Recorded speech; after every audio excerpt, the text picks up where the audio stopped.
Sağ bo'ling. Bugun yaxshi ko'rgan ukamizni xonadonida chiroyli xursandchilikda uzoqlar yaqindan kelgan aziz mehmonlarimiz bor, ustozlarimiz bor, kursdoshlar. Mana shu Sevinchxon qizimizga baxt tilayman. Iloyim borgan joylarida baxtli bo'lsin. Nodirbekda dadasi bizning ustozimiz bo'lgan. Maktabda o'qituvchilik qilib bizga tarix darsidan o'sha ustozlik qilib bizga ilm berganda ustozimizni unutmaymiz.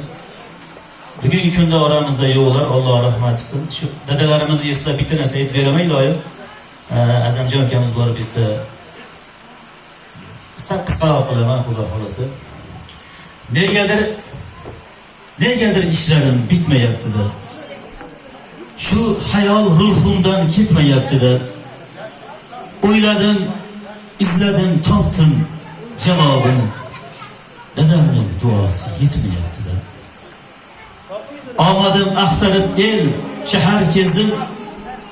Besamar kezdimda, darvadar kezdim. Men shuni angladim, men shuni sezdim. Dadamning duosi yetmayapti-da.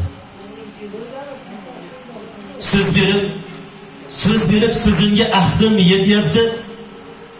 Nasiyam yopgani naqdim yetyapti. Har balo, har ishga aqlim yetyapti. Dadamning duosi yetmayapti-da. Yo'l to'sar da'volar o'tolmayapman. Baxt kuchi bir qadam tutolmayapman.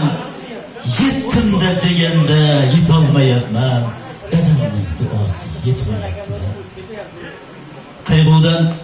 Qayg'udan charchagan ko'zim kulsaydi, yarmadan oshmagan ko'nglim to'lsaydi, hech yo'q bir tushimda duo qilsaydi, dadamning duosi yetmayapti-da. Duodan omadim ish bo'larmidi? Raqib ham do'st bo'lib hech bo'larmidi? Bahromning ham ishi besh bo'larmidi? Dadamning duosi yetmayapti-da.